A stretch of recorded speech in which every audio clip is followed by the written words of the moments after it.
I was sitting at my parents' dining table on a Sunday evening, surrounded by the smell of pot roast, mashed potatoes, and green beans, the kind of meal that brings back childhood memories.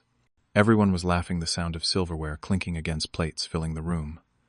It felt good to be there, to be part of something warm and familiar. But then I noticed something. My parents kept glancing at each other like they were building up to something. My brother Derek sat across from me, his face tight with tension. Then my father cleared his throat and said those words that would change everything. "Son, we need to talk about something important." I set my fork down slowly, feeling my heartbeat quicken. When Dad used that tone, it was never good news. Before I tell you what happened next at that dinner table, let me know where you are watching from in the comments below. Hit that like button if you have ever had your family make big decisions about your life without asking you first. And subscribe, because this story is about what happens when you stay silent at the wrong moment and then strike back when no one sees it coming. Now let me take you back to that Sunday dinner where everything changed.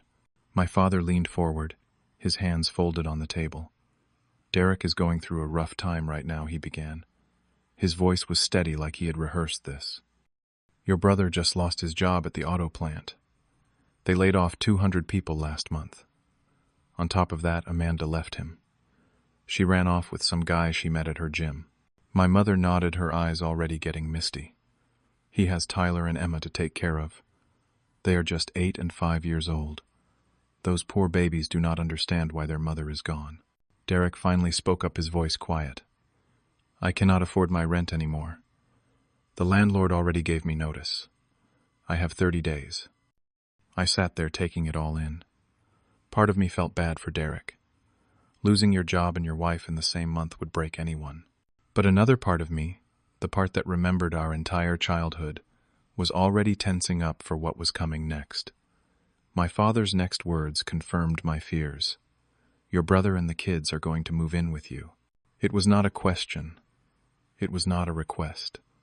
It was a statement delivered with the same authority he used when I was 12 years old, and he told me I was grounded. My mother jumped in quickly. "You have that big 3-bedroom house, Brandon. Plenty of space. You are single. You do not need all those rooms anyway. Family helps family. That is what we do." I looked at Derek. He was staring down at his plate, unable to meet my eyes. He knew. He knew this was wrong, but he was desperate enough to go along with it. My mind flashed back to our childhood. Derek had always been the favorite. Not in an obvious way, but in 1,000 small ways that added up over the years. When I was 16, I started working at the grocery store on weekends to save money for college. Derek was 19, then spending his days playing video games in the basement. When I asked Dad if I could borrow $20 for a textbook, he said money was tight. 2 weeks later, Derek got a used motorcycle because he wanted to impress some girl. I worked my way through college with scholarships and part-time jobs, while Derek dropped out of community college after 1 semester. He said it was not for him. Mom and Dad said he was just finding himself. When I bought my first house at 25, a modest 3-bedroom in a decent neighborhood, they barely acknowledged it. But when Derek married Amanda in a rush because she was pregnant with Tyler, suddenly they threw a big party and called him a real man for stepping up. I had spent my entire life being responsible, making the right choices, working 60-hour weeks to build my career in IT, and Derek coasted through life, expecting everyone else to catch him when he fell. And they always did. "Your brother will stay in your guest room," my father continued. "The kids can share the other bedroom." He paused, then added, "We already told Derek he could move in next Saturday. We have a truck reserved." The words hit me like ice water. They had already decided. They had made plans. They had told Derek yes before even talking to me. I was just being informed of the decision they had made about my house, my space, my life. My mother reached across the table and patted my hand. "You have always been the responsible one, Brandon. I knew you would understand. We can count on you." That word, responsible. It had followed me my whole life. Responsible meant I was the one who got used. Responsible meant my needs came last. Responsible meant I was supposed to smile and take it. I looked at each of them. My father with his expectant expression, my mother with her relieved smile, Derek with his defeated posture, and something inside me just snapped. Not in a loud way, not in an explosive way, but in a quiet, cold way that changed everything. I nodded slowly. "Okay," I said.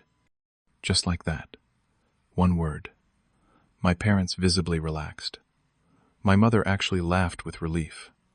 "See, I told you he would understand. You are a good son." Derek looked up at me for the first time. "Thanks, man. Just for a few months. Until I get back on my feet. I promise." I nodded again, not trusting myself to say more. I finished my dinner in silence while they discussed logistics. What furniture Derek should bring. What time they would arrive on Saturday. Whether the kids needed new beds. I just chewed my food and let them talk, planning out my life like I was not even there. When dinner ended, I thanked my mother for the meal. I told them I would get the house ready. My father stood and clapped me on the shoulder. "That is my boy. I am proud of you." Proud. The word echoed in my head the entire drive home. They were proud when I did what they wanted. They were proud when I sacrificed. They were proud when I made their lives easier. I drove home on the freeway, the yellow streetlights flickering past. I did not turn on the radio. I just listened to the hum of my engine and thought about that word. Responsible. I had been responsible my entire life. And where had it gotten me? Used. Taken for granted. Treated like a doormat with a bank account.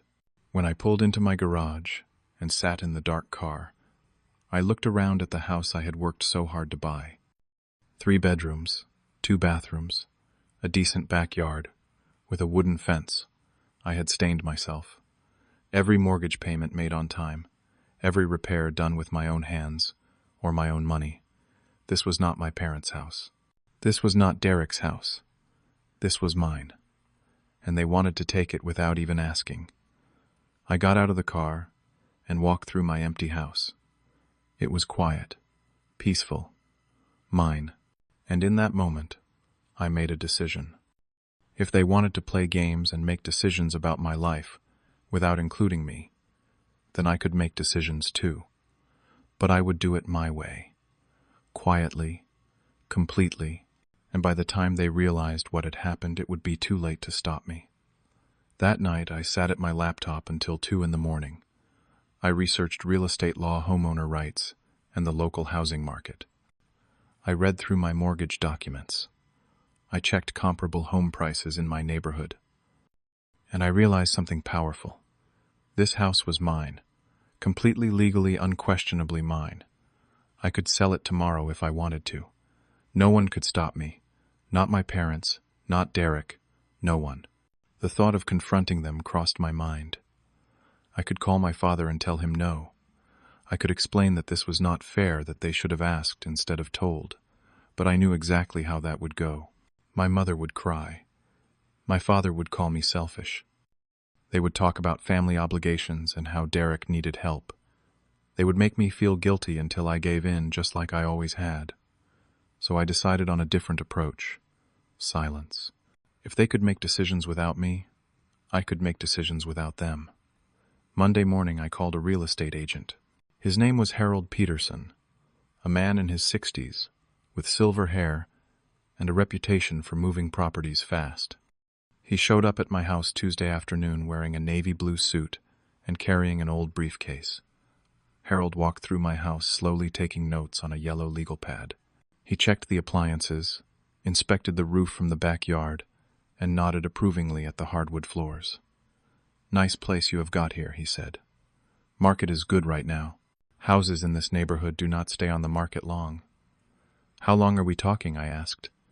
3 to 4 weeks, maybe less. "You have got a corner lot, good school district, updated kitchen. Young families love this area.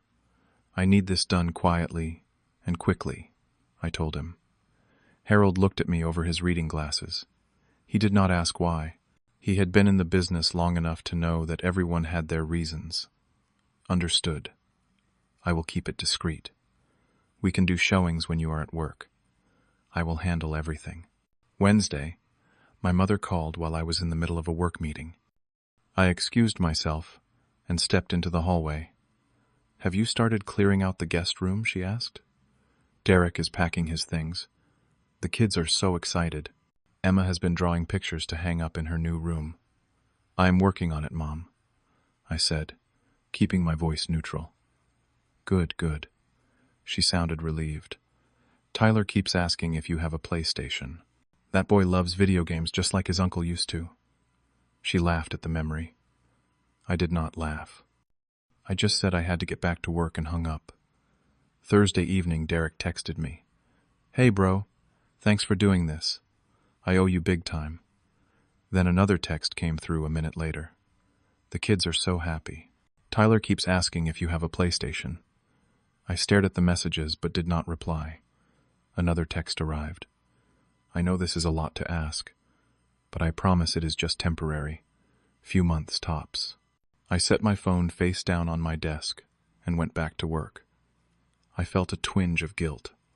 Tyler and Emma were innocent in all this. They were just kids who did not understand why their world was falling apart. But that guilt was not enough to change my mind, because this was not about punishing the kids. This was not even about punishing Derek. This was about finally, after 30 years, putting myself first. Friday afternoon, my father called. "Just want to make sure everything is ready for tomorrow." His tone was businesslike, not warm. It reminded me of how he talked to contractors or service workers. "Derek will be there around 10 in the morning. Make sure you are home to help him unload the truck." "It is handled, Dad," I said. "Good. Your mother is making sandwiches for everyone. It will be a long day of moving." He paused. "I am glad you are stepping up, son. This is what family does." "Sure, Dad," I managed to say. "I will see you tomorrow." After I hung up, I sat in my car in the parking lot of my office building for 10 minutes. My hands were shaking, not from fear, but from anger I had suppressed for so long. I thought about how they had discussed my house, my life, my future, like I was not even part of the equation. And I thought about how tomorrow they would discover that I was not the pushover they thought I was. The second week after that Sunday dinner, Harold called with news. "I have got an offer. Young couple just had their first baby. They need a house fast. They are offering $5,000 over asking price. Accept it," I said without hesitation. The process moved quickly after that. Inspection, appraisal, escrow. Everything ran smoothly. Harold handled the paperwork while I continued my normal routine, going to work answering my family's calls and texts, with short non-committal responses. 3 weeks after that family dinner, the house officially sold. The closing date was Friday, one day before Derek was supposed to move in. Thursday night, professional movers arrived. They packed everything. My 45-inch television, my leather sofa, my king-size bed, my oak dining table. All of it went into a storage unit across town. I had already rented a one-bedroom apartment on the other side of the city. Small, furnished, temporary. But it was mine, and no one knew about it. Friday evening I stood alone in my empty house. The hardwood floors echoed with each footstep. Moonlight streamed through the bare windows. There was no furniture, no curtains, no sign that anyone had lived here. Just dust particles floating in the silver light, and the faint outline of where my couch had sat for 5 years. I felt something unexpected in that moment. Not regret, not guilt, relief. Like a weight I had been carrying for 30 years, had finally been lifted off my shoulders. I locked the door for the last time and handed the keys to Harold the next morning. Saturday morning, I parked my sedan 2 blocks away from my old house. I had a cup of coffee from Dunkin' Donuts and a pair of sunglasses. I could see the house clearly in my rearview mirror. It was 9:55 in the morning. The spring air was pleasant, around 70 degrees. Birds were singing in the maple trees. A neighbor across the street was watering his lawn, the spray catching the morning sunlight. At exactly 10 o'clock, I saw the orange U-Haul truck turn onto the street. Derek was driving. I could see my parents in the passenger seat. Behind them came Derek's minivan with Tyler and Emma inside. They pulled up right in front of the house, My old house. The house that no longer belonged to me. My heart was pounding. My palms were sweaty against the steering wheel. This was it. The moment I had been planning for 3 weeks. Part of me wanted to drive away to not watch what was about to happen. But another part of me, the part that had been silenced and ignored my whole life, needed to see this. Derek jumped out of the truck first. He looked tired, his shoulders slumped. My mother climbed down from the passenger side, already talking and gesturing. Tyler and Emma spilled out of the minivan. Tyler, bouncing with energy, Emma clutching a stuffed rabbit. I watched Derek walk up to the front door, fishing in his pocket for keys. Keys that would not work because the locks had been changed by the new owners yesterday. He tried to insert the key. It did not fit. He tried again, jiggling it. Nothing. Confusion crossed his face. He cupped his hands around his eyes and looked through the front window. Even from 2 blocks away, I could see his body language change. He went rigid. His hands dropped to his sides. He turned slowly to look at our parents, his mouth open. My father walked up the path. "What is wrong?" Derek seemed unable to speak. He just pointed at the window. My father looked inside, then jerked back like he had been shocked. "What the hell?" My mother hurried over. "What is it? What is wrong? It is empty," Derek finally said, his voice carrying down the quiet street. "The house is empty. There is nothing inside." "That cannot be right," my mother said. She pressed her face to the window, her hand over her mouth. "The locks are different too," Derek added. "My key does not work." Tyler and Emma sensed something was wrong. They stopped playing on the lawn and moved closer to their grandmother. Emma started whimpering. "What is happening? Where is Uncle Brandon?" Derek pulled out his phone with shaking hands. I watched my own phone light up in the cup holder. Derek's name flashed on the screen. I did not answer. I just watched it ring until it went to voicemail. Derek left a message, his voice panicked. "Brandon, where are you? Your house is empty. Did you get robbed? What is going on? Call me back right now." My mother was trying to comfort the kids while my father paced on the sidewalk, his face getting redder by the second. Derek tried calling again.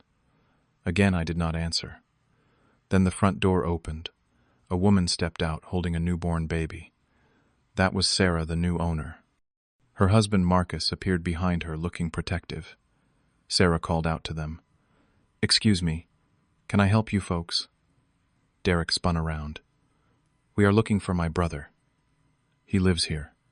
This is his house." Sarah looked confused. "No one else lives here. We just moved in yesterday. We bought this house." The words hung in the air like a bomb that had just gone off. My father stepped forward, his voice rising.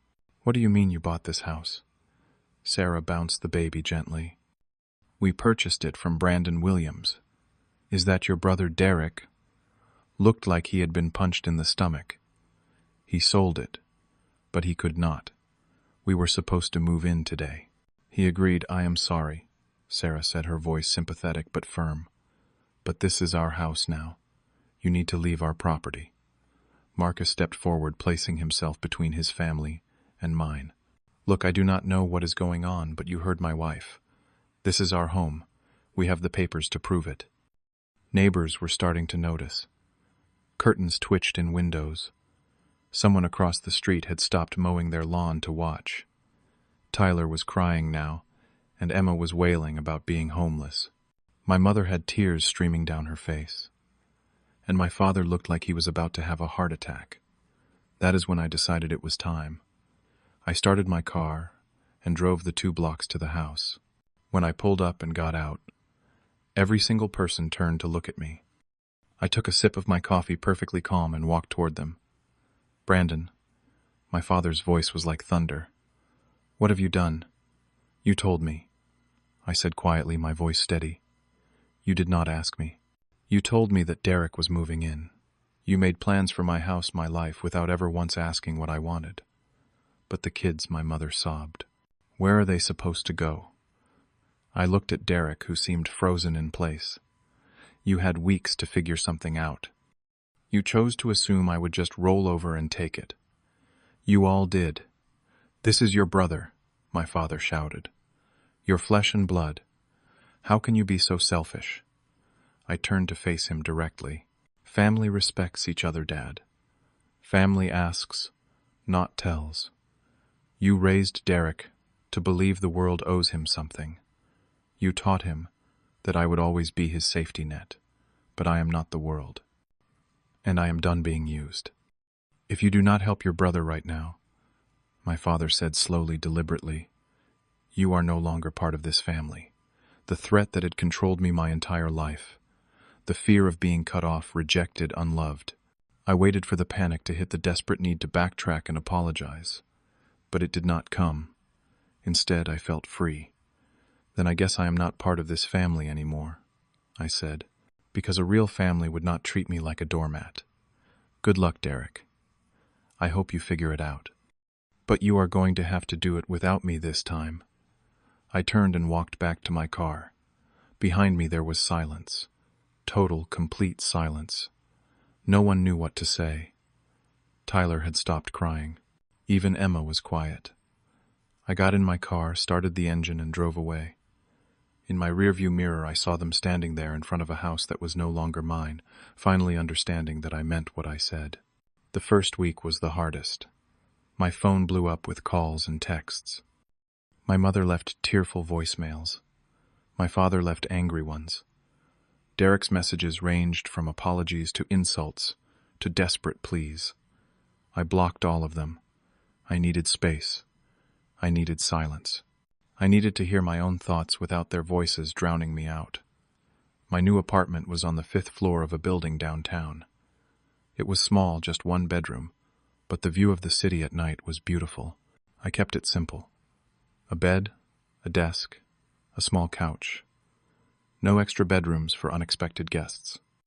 No space for family to take over. Just enough for me. At work, I threw myself into my projects. Within 2 weeks, my manager called me into her office. Brandon, we have been impressed with your work lately. We would like to offer you a promotion to senior developer. It came with a 30% raise and better benefits. I accepted on the spot. That night, I sat on my apartment balcony and looked out at the city lights. I thought about how much energy I had wasted over the years trying to please people who would never be satisfied. How much of myself I had given away to keep peace in a family that only valued me when I was useful. 2 months after the incident, I started seeing a therapist. Dr. Linda Shaw had an office in a quiet building near a park. She was in her 50s with kind eyes and a way of asking questions that made you really think. I told her everything.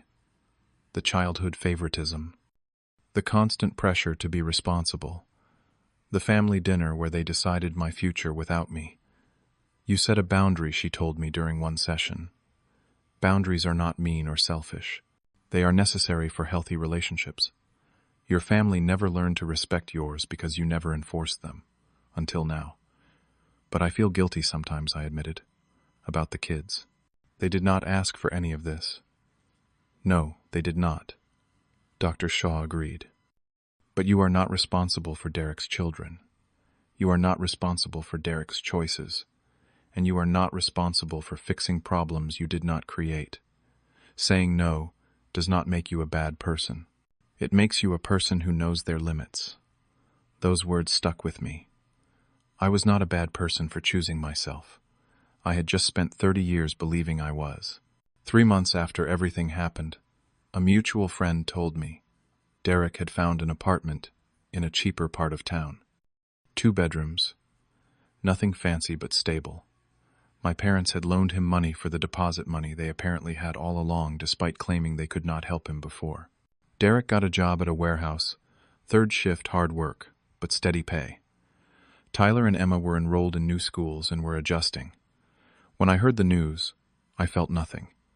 Not satisfaction, not guilt, just a neutral acceptance that Derek was handling his own life now.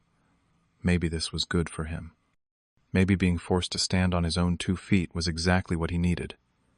I did not wish him harm. I just did not want to be his crutch anymore. 6 months later, I met Jessica. She was a nurse at the hospital downtown, and we matched on a dating app. Our first date was coffee, which turned into dinner, which turned into a walk through the park that lasted until midnight. She was funny, independent, and direct in a way I found refreshing. On our third date, I told her about my family, about the house, the betrayal, the choice I had made. I half expected her to be shocked, maybe even judgmental.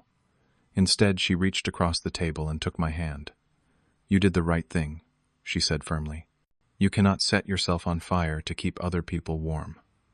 That is not love. That is martyrdom." That phrase stuck with me. You cannot set yourself on fire to keep other people warm. It became my mantra whenever doubt crept in. A year after everything happened, Jessica and I moved in together. A 2-bedroom apartment with a balcony overlooking a small park. We split the bills evenly. We made decisions together. It was partnership, real partnership, not one person sacrificing while the other took. 9 months after I walked away from my family, my mother sent an email. It was short and careful. "Brandon, I have had a lot of time to think. Your father and I were wrong. We should have asked you, not told you. We should have respected that it was your house and your choice. I understand why you did what you did. If you are willing, I would like to see you again. No pressure. Just coffee." I read that email 5 times. Part of me wanted to delete it. Part of me wanted to respond with all the hurt I had felt over the years. But mostly I was just tired. Tired of anger. Tired of pain. I wrote back a week later and agreed to meet. We met at a diner halfway between our homes. My mother looked older, more fragile than I remembered. We talked carefully, like diplomats negotiating a treaty. She apologized again. I accepted. I explained my boundaries. She agreed to respect them. It was not a reunion movie moment with tears and hugs. It was just 2 adults trying to find a way forward. My father took longer. He never apologized directly, but he stopped calling me selfish. We had stiff, formal conversations about weather and work. Maybe that was the best we could do. Maybe that was enough. Derek and I did not speak. Maybe someday we would. Maybe in a few years we could have a civil conversation. But I was not ready for that, and I had learned that I did not have to be. Now when I wake up in the morning next to Jessica, I feel something I never felt in my old life. Peace. Real, deep peace. Not because everything is perfect, but because I finally respect myself enough to protect my own happiness. I have friends who value me, a partner who respects me, a career I am proud of, and most importantly, I have boundaries that I enforce. People ask me if I regret what I did, if selling that house was too harsh. My answer is always the same. No, that house was mine. The decision to let someone live there should have been mine too. I learned something important that day at the family dinner. Silence does not mean agreement. Sometimes it means you are planning your next move. And I learned something even more important.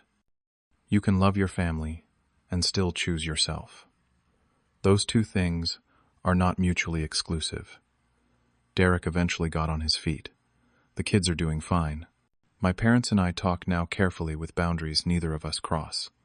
But the biggest change, I stopped waiting for permission to live my life. I stopped letting guilt make my decisions. That 3-bedroom house, it was just bricks and wood. But the freedom to choose, that is what I really sold it for. And I would make the same choice again. Every single time. Because at the end of the day, you cannot build your happiness on someone else's expectations. You just cannot. So let me ask you, have you ever been in a situation where family expected you to sacrifice without asking, how did you handle it? Drop your story in the comments. I read every single one. And if this story resonated with you, hit that like button. Subscribe so you do not miss future stories. Share this with someone who needs to hear that it is okay to choose themselves. Thank you for listening to my story. I hope it reminds you that your life is yours to live, not anyone else's. Take care of yourselves out there, and remember sometimes, the most loving thing you can do is say no. Until next time.